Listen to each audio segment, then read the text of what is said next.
not the way that they wanted to start this fight. Stu Manchu is looking for Legend. He does miss the Stormbolt, and there goes the beat onto the heroes of 4 guys, so it looks like they're not going to die. Manchu was able to buy enough time for this Punisher to about get melted down without losing too much percentage on the core, but it is dropping precipitously. I don't think they'll be able to stop this.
If you want to be a student of the game, if you want to learn how to play at a high level, this is the best time to get involved in that capacity. And Heroes Hype is where you can really sharpen those skills.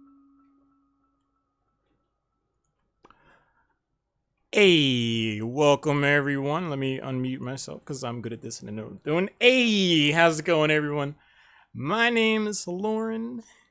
Welcome to week 5 of the Heroes Hype Tempo Storm series, and I am joined by the professor himself, who is presently muted. I was waiting. The professor, casting with this bad boy again. How you doing, man? Doing pretty good. I'm playing too many card games. Getting pretty rage-tastic.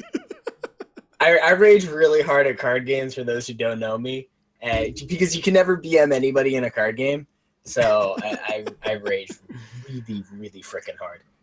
Well, the cards are gonna be on the table tonight. This is week 5 of this series, if I'm not mistaken, the last week. So there's gonna be a lot on the line as far as points to get into the finals of this series. We have amassed quite the prize pool. We're over $1,200, which is very impressive to say the least. And I think tonight our goal is going to be $1,300. And you'll be able to add to that yourself. The Matcherino code TEMPOHH. Go over to the Matcherino site, throw that in there if you haven't done so already. You'll be able to add $1 to the prize pool. So these teams show up week in and week out. They do everything they can to put up a good show. And it's very impressive. No better way to say thanks to them than add to the donation prize pool. Indeed. And get at some of those cool rewards. Dude, yeah. I need that salt shaker one day. The salt shaker's next level, man. One day I'll get that salt shaker.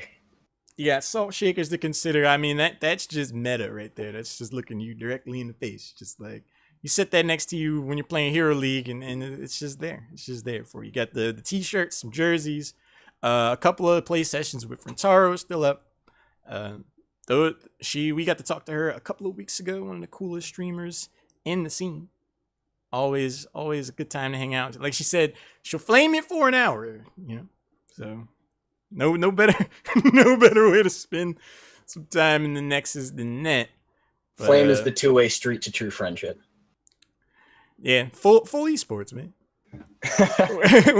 when we hang out in California, I always tell Source, just turn down the esports, man. It's still open. Just hard to turn it down. It happens. We've got a lot to be excited for tonight. The bracket, I believe, is getting made. So we'll be getting into our first game and map bans shortly enough. But there's a lot to talk about as far as things going on in the Heroes of the Storm scene. I think we might see some new and familiar faces in coming weeks in the next series of Heroes Hype. The HGC Open Division playoffs came to an exciting conclusion, to say the very least. I don't know, man. As expected. I was blown away. I was like, all right. like I was saying before we started tonight, I feel like the word that defined that entire night was hubris. Now, source, I don't know if you saw this, but last week LFM signed up to play. Now they showed up with some troll composition. They win that game, and Vera makes some offhand comment about some terrible comp involving like Chin, Gazlo, Probius, Tyrande, and I forget who the fifth was. So these jokers, ever the memers, take that exact composition. They're taking requests from the audience. They don't make it to the finals. The trolling finally comes back to bite them. And then they go into one of the most important sets of their lives. And they fall a little flat. Yeah, it's just like, you gotta practice. You gotta take these teams seriously, because if you just make assumptions, and I love those guys. Like LFM, they Drayed it. Hecker MJ knows what's up. He knows they should have taken that a little more seriously. They can't just walk into the crucible like that. And UTA, man. UTA. I mean, like I said, not unexpected. With the loss of Cure, they lost a lot of their stopping power. And it's not to say that the other players weren't good. It's just to say that you lost a key. Like every team takes a hit whenever they add a new member in. Like it usually takes a little while to get going, and you got rid of one of the players who was most integral to a lot of your strategies. Yeah, I mean, there's definitely something to be said when there's a new person interjected, a whole different kind of synergy, different personality over voice comms. I think your camera's frozen. Am I losing? Is it? Yeah, I think. Yeah. So. Oh. Okay. I might. I think that's. Hold on. I will attempt to sort. I believe it is something to do with the USB port on this new motherboard. I believe, but that Infernal Shrines game. There's a lot to pack up and take away from all that. Look at that, rocking a hat with the avatar picture. But when I saw Cho'Gall take that quest talent on those orbs and the silence, I was like, UTA could have 9 supports in their composition. This game's over. Like, that poke was just abnormal and obscene. Okay, my sound is back. The sound is returned. Did webcam just officially die? I don't know. Like, you just froze. You just froze. All right, I'll keep sorting. We'll get me back at some point. All right, I believe. But I think we have heard from our good old fashioned first game of the night will be the East Coast Revolvers taking on the KillerBunnies. Bunnies have elected to take Infernal Shrines off the grid. ECR in kind returns with a ban on Sky Temple. I was hoping to cast either one of those maps, so I'm open for Tomb of the Spider Queen. That's mine.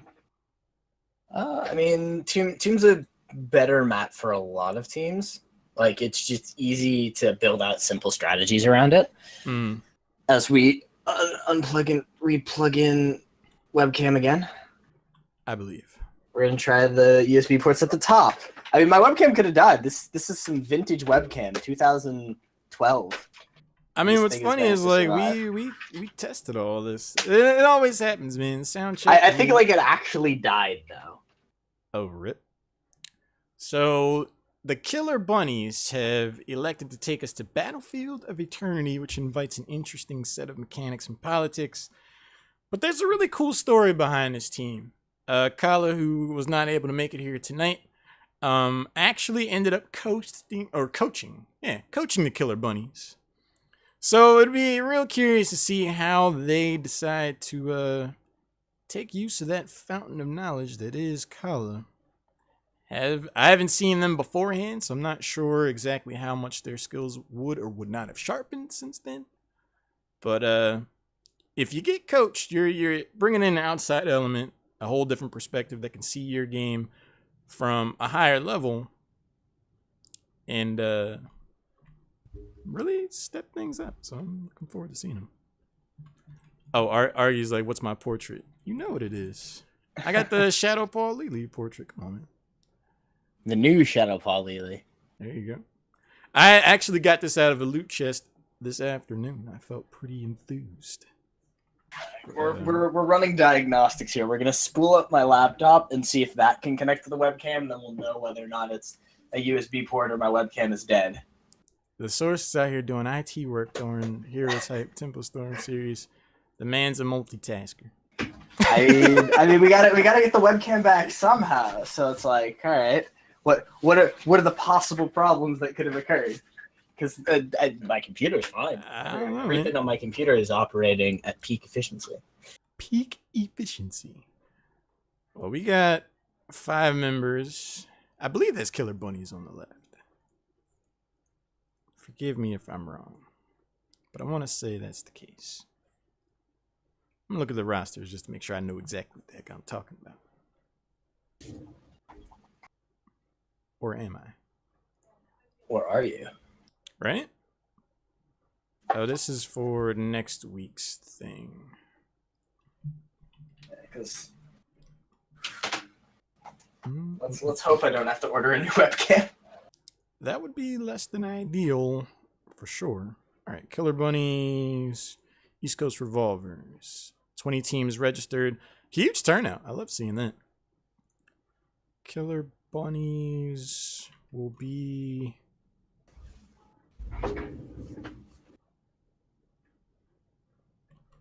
on the right. East Coast Revolvers on the left. Neat. KillerBunnies need to show up, man. You mean physically, literally show up? They're not in the lobby. I don't know Oh where my. they're at. I don't know where they're at. Oh my. That is less Yeah. than ideal. You get coached by the Fox of Hots. The Kitsune of Heroes. Neighborhood friendly Kalamaka. Alright. Oh, they're showing up with the diva portraits. Okay. I see you, fam. Kyola, Black Mamba starting to roll in. The diva portraits, though. Respect.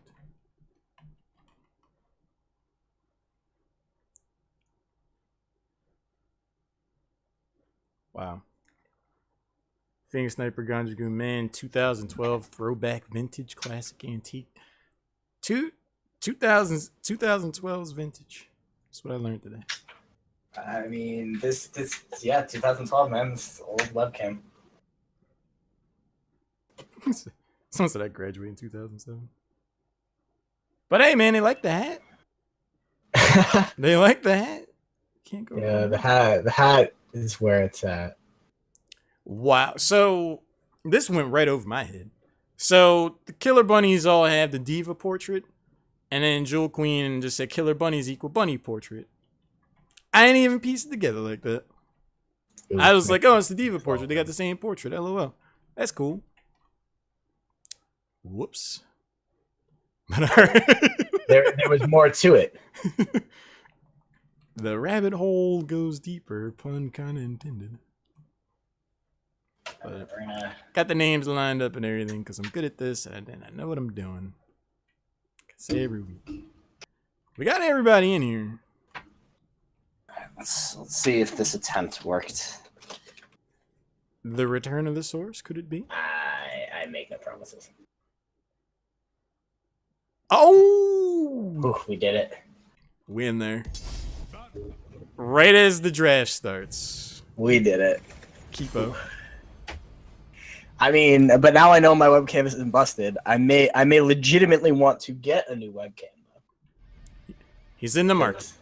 That was scurry.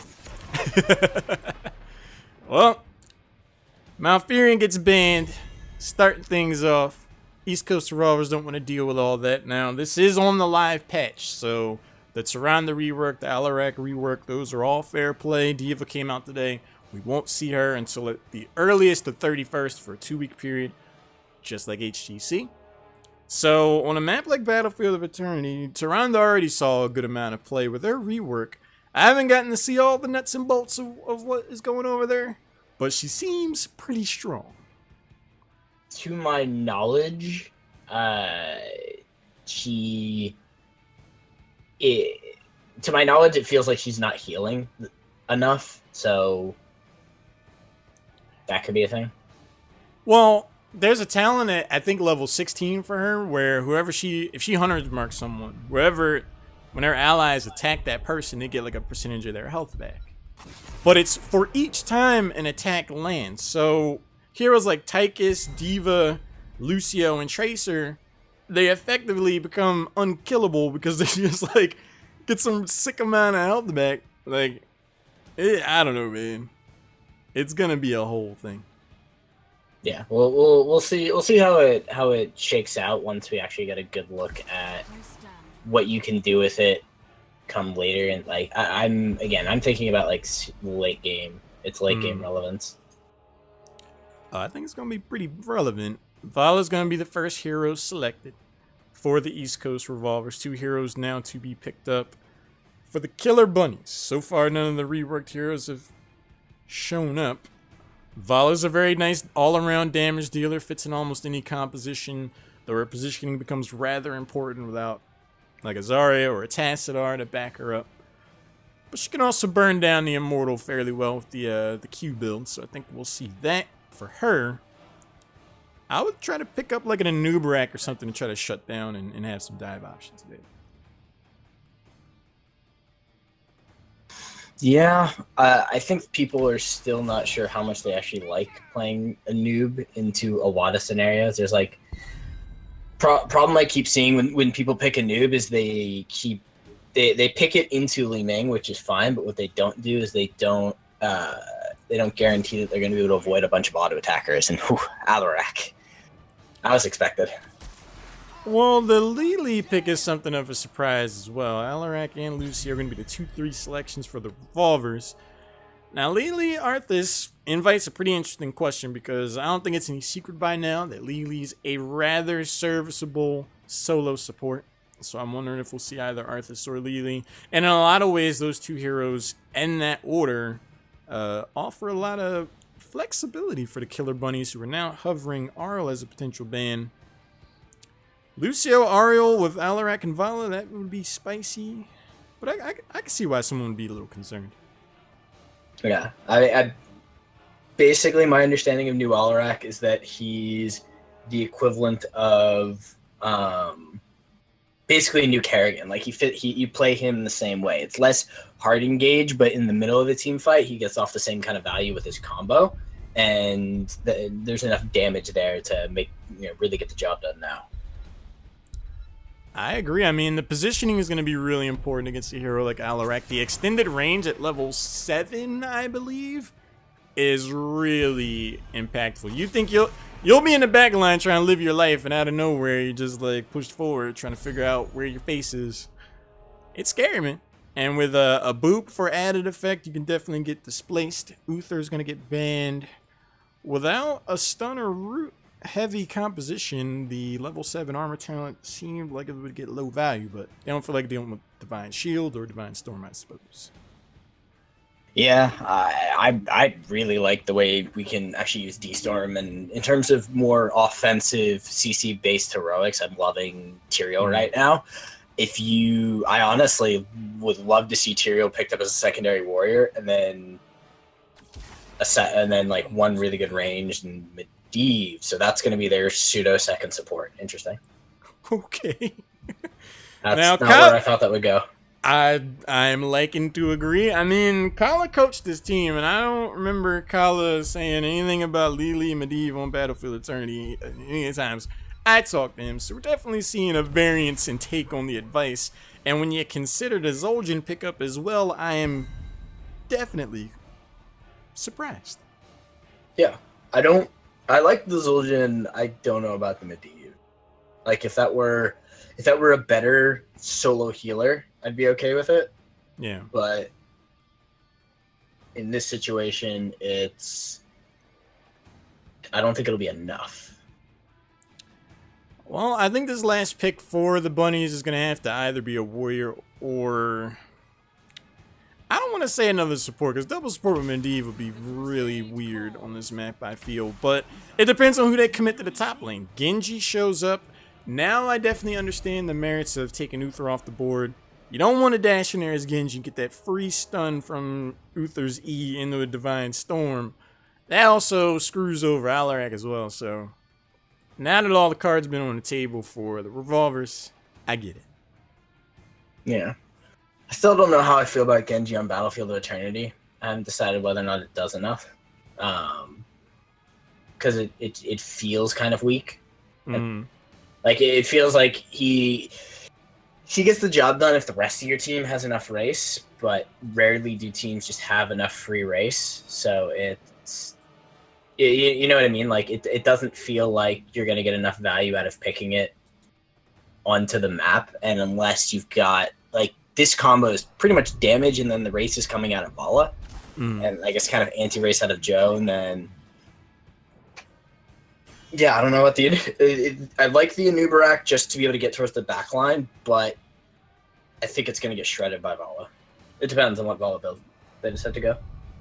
It's definitely going to be interesting to see how these two compositions clash together, because I feel like in most cases, when you take Genji in your composition, the rest of your team has to succeed almost in spite of that pick. Like, Genji has to almost be a non-considered element where he just kind of jumps in of his own accord, because if you try to hang your hat on Genji for damage alone, you're kind of putting yourself in a weird spot. On Battlefield of Eternity, it feels to me like East Coast Revolvers are going to try to have Vala burn down the Immortal while the rest of the team just plays NBA Jam.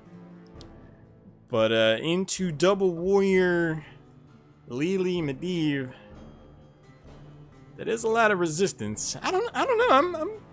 I'm vexed. I'm not sure who got the upper hand in the draft.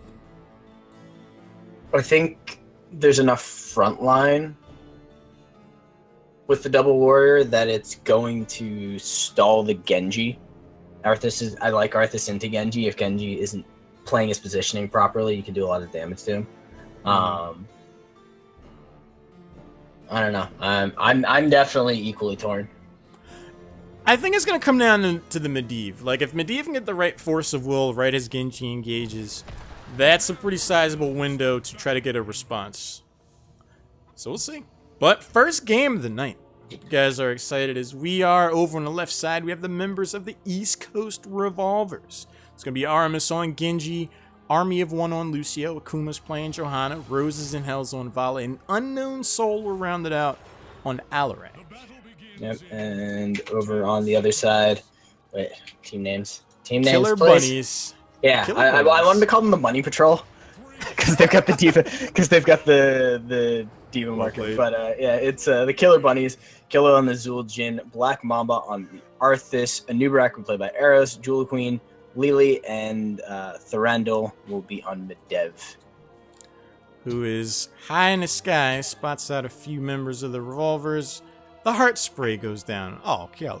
What a swell gesture there. Or no, I guess that was Joker. I don't know. One of them did it. Someone pressed the T key. Minions show up. Kuma's waiting in the wings on Johanna. Steps forward.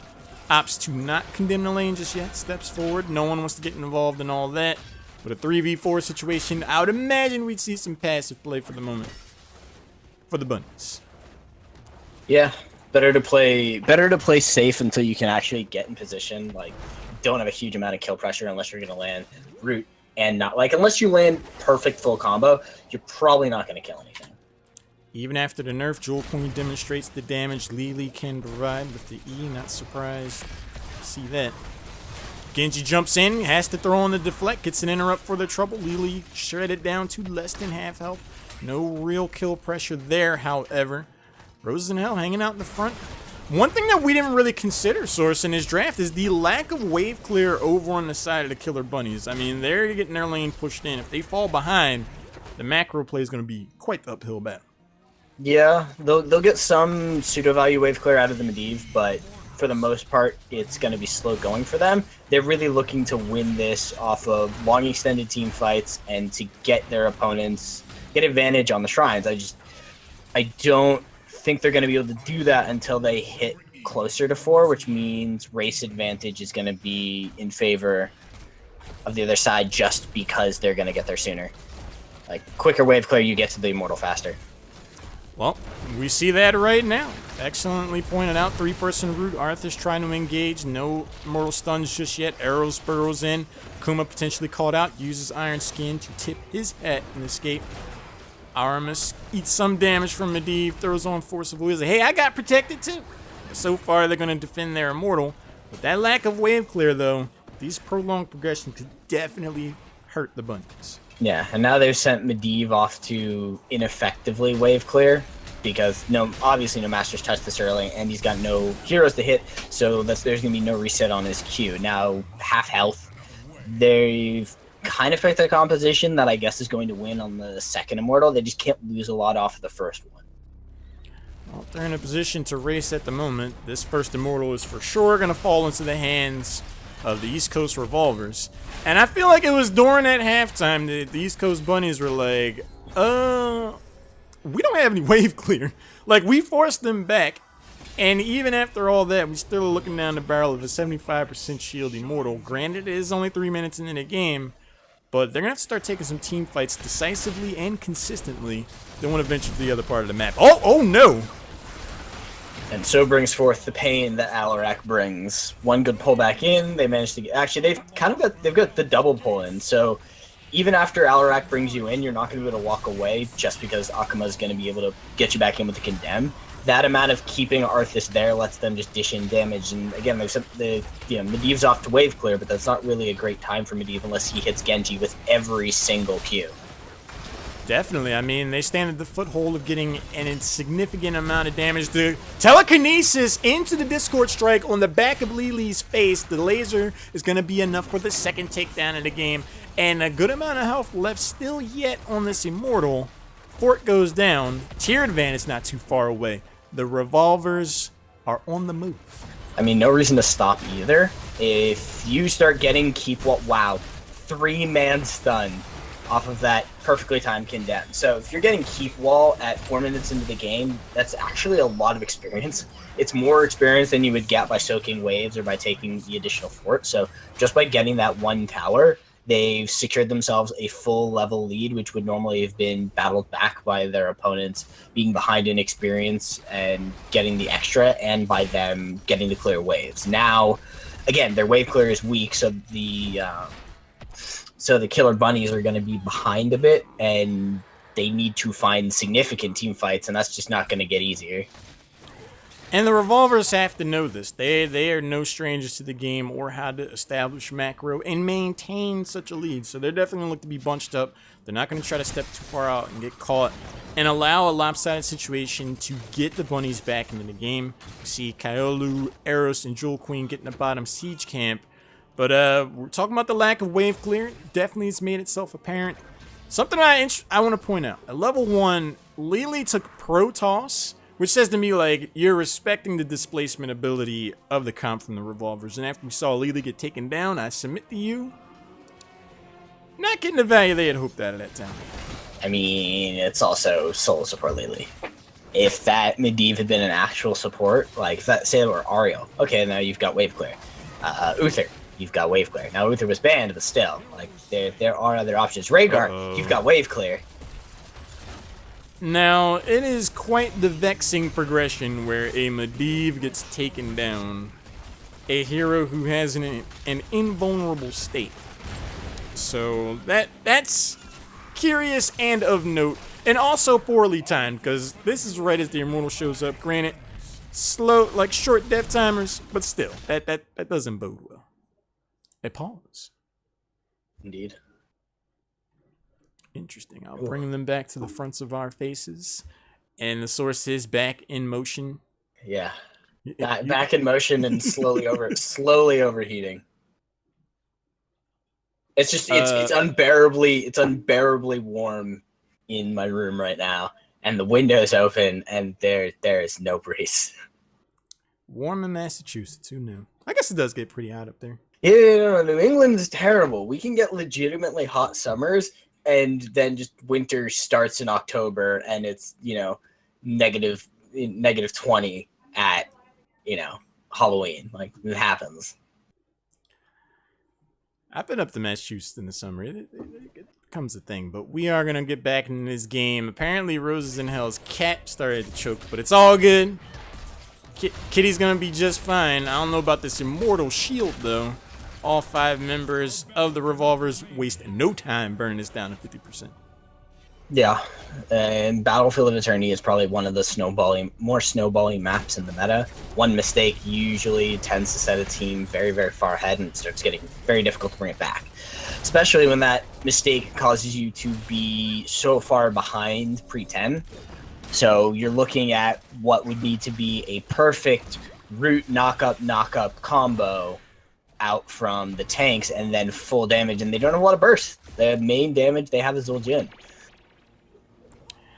I mean, it's going to take something of the perfect engage for the bunnies and in a consistent and steady series of staggered deaths. Here they go. They try to go in on Unknown Soul. Get him pretty low. He is able to get behind the tower. The portals for the shenanigans will secure the first takedown for the bunnies. Black Mamba could be a potential turnaround target. Gets the Force of Will perfectly timed there. That's a good start, but with Heroics nearly on the board for the Revolvers, I don't know if they got everything they needed to get out of it. I mean, they staunched the bleeding a little bit. Problem is death timers are still so low. We're only 7 minutes into the game, so they're still going to be able to return back. Now, with 4 members, they might be able to find a takedown, leave Zul'jin down there, but that's most of your damage. Another good combo comes in, but it's onto Genji. He'll protect and dash away, and you still run into the problem of you're going to get poked. Definitely. I mean, they get the takedown on Alarak, and then for their trouble, they've gotten maybe 10-15% of the enemy shield. We see the telekinesis into a landed Discord strike. Continued pressure gets applied. X strike goes in. Sound barrier. Here we go. We see the Revolvers leaning forward. They get the silence. The cleanse goes in on Arthas. He's able to get himself out of there thanks to the portal as well. Jewel Queen has enough support to save his teammates, but that's going to be a huge blue shield Immortal looking at that bottom keep wall at the least. Yeah, minimum. Now, luckily for the bunnies, they didn't die. That's massive. Like, that's insanely huge, the fact that they were able to avoid giving up any takedowns, which would have reset the Genji probably, and that could have spelled serious disaster. They would have been down all 5 members going into this push. Now, did you have to be worried about defending keep? Timing-wise, in terms of waves, I mean, Arthas is going to soak them 1 or 2 more waves. They'll get some experience off of this one, so they should be hitting 10 right about now. And basically, as soon as he gets on the keep, they'll be 10 and have the heroics, but they're going to have to make a big play to avoid getting wrecked, because 3 heroics are up: Bless Shield, Rain of Vengeance, and Counter-Strike. Yeah, I mean, that's a lot of engagement. They just take the portal. They jump into the back line. It doesn't pay off at all. Medivh, Zul'jin, 3 members. Lili is going to get taken down as well. They asked for that. They dropped the portal and went with the engage before the Immortal made it to the bottom keep. Eros and Black Mamba are the last 2 remaining heroes, and the X-Strike just misses. A new bracket is going to be able to get away, but there was an attempt. There was, and they might actually get Arthas here. So, biggest problem with that is they didn't wait for it to get on the tower, but it doesn't look like they're done. Another sound barrier. The base gets dropped yet again. A nice displacement from telekinesis paves the way for Zul'jin to wait to respawn yet again. Low health bars on the side of the bunnies. The shield is down. The core is going down to 50% and falling. I don't think the bunny is going to be able to stop this. I do believe East Coast Revolvers will win the day, secure their victory for the first game of the night. Not too shabby. Ooh, sub 10 minutes, too. Now, I would point out, Source, I did see Akuma in the chat who did mention that this would be a less than 11-minute game. And I saw that, and I was like, I appreciate the bravado. Well, Here we are. It's not bravado when you back it up. Here we are. Like, So the East bravado usually doesn't get backed up with action. When you back up bravado with action, it's stating facts. Nicely done by the East Coast Revolvers. I mean, they just played a very solid game. No one was really out of position. All of their engagements were key and on point. Alarak is something of a new hero. He's fallen out of the meta, for a long time. So it's hard to really have that muscle memory to know how to position and be ready for that engage. When you're dealing with a really strong Alarak player who can silence 2 or 3 members of your team at a time, you definitely could struggle. And when you have a composition like the bunnies put together, I don't know, man. I don't know if I've ever seen Lily, Medivh, and Zul'jin in the same team. I don't think I have either. Mostly because I'm not strictly sure that works the way. I don't think it worked the way they planned. I think they figured they'd not get so far behind off the first rotation, and just that lack of wave clear came back to bite them. I would have to agree with you, good sir. I don't know if I've ever seen those 3 heroes in the same composition before. And the source, I submit to you, I don't know if I'll ever see it again. I mean, not till there's a significant meta change. Because, I mean, just conceptually, there's not enough sustain in there. Lily has next to no burst ceiling. She throws out a Q every few seconds. Force of Will can negate damage in a short window. But you're looking at the sustained, consistent damage of Vala, who can time her Q and W to get her burst in when she knows the Force of Will is down. It doesn't take a rocket scientist to time that. It's at least not a Battlefield of Eternity composition. You might be able to get away with that on something else. But with that lack of wave clear, I'm not. You just gotta go around and kill everyone. You need the wave clear tank. You gotta go around and kill everyone with a comp that beyond a root. Like, you have engaged. Like, you put the root down on someone, the double knockup from Noob Rack, you're standing there, you're gonna eat some damage, sure. But when you don't have any burst damage to add bite to that, you find yourself waiting to respawn more often than not. KillerBunnies do go down early in the series. East Coast Revolvers do advance. Let's see here. Probably going to jump to another side of the bracket. We've now heard from good old-fashioned argument. You know, good old-fashioned argument. They just don't make them like that anymore, man. Did you get to hang out with Argy at Heroes in the Dorm? No, because I mean we were running around a bunch during the finals. Yeah. I don't know. Was he? Well, you were like, well, like you were in the back, like getting like stats and stuff together. And I forgot. Yeah, I was helping the web team. I forgot about on that. A couple of things. Yeah, I bumped an old Argy before things got started out in the line at school. Granted, it was a short day. We knew it'd be a short day, but it was a short day. Like, we anticipated. I remember when we were talking production. They're like, yeah. 5 hours broadcast time, and we're like, oh, good old. We've heard from our good old fashioned Argy. So you and me hung out late one night at a food court. I guess y'all just had too much to drink. Oh yeah. He was at the food court when we were at the. I want to say it was the Cosmopolitan. The source had one whiskey too many. That was way more than one. That was way more than one too many. Well, Akuma in the chat said the 11-minute game was in reference to Inverim's ultra poor prediction. Not that I expected it tonight. Okay. Still, it's just like when you just read that comment alone by itself, you're just like, oh, all right. Out of context, it's just like, oh, I guess that's the thing. Yeah, they're ready to dust the old shoulder off. They're ready to go. Did you know you could get a $250 webcam? Because I didn't. Dude, that thing better be in 3D for $250. You kidding me? That is not worth it. There's a $200 one, which is the 4K version of the Logitech that everybody uses. Why I would need a 4K webcam is beyond me. But I would be curious to learn that myself. Taking a look at the bracket now. Miasmi Sports was already able to take down the Bounty Hunters. East Coast Revolvers, as we saw, got the better of the KillerBunnies.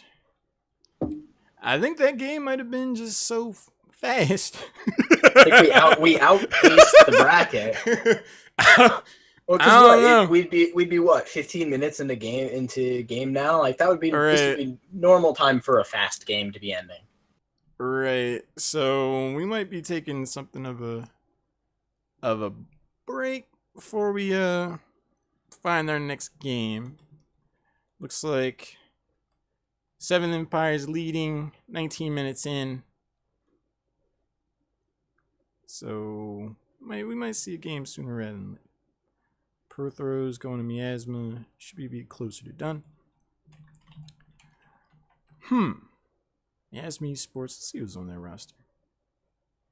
Well, while we're getting all this set up and figuring out what we're going to do, we are, at the beginning of the night, we were only 3 subscriptions away for the Heroes Hype channel to bring out a whole new Twitch emote. Now, I'm pretty excited about this one because it's going to be a Heroes Hype Thump emote where it's Stitches doing a Bible Thump thing. So whenever you watch the HTC and they play the Stitches trailer and everyone types in Bible Thump, you can be one step ahead of the game. You're one step ahead of the game. You can take it to a whole different level and get an actual Stitches face Bible Thump. Be the envy of all your friends.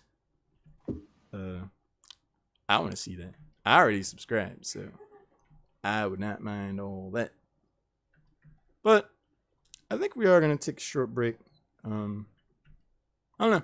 Get the next game lined up.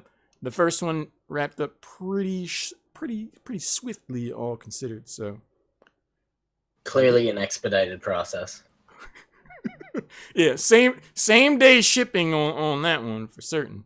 But we are partnered with Tempo Storm this season, who have been incredible and really brought a whole different element to things. We're gonna show a video showing some of what they're about. I thought it was a pretty cool video. But we'll be right back. Don't go anywhere. I'm Lauren, joined by the Professor, the Source, my twin, apparently. We'll be right back.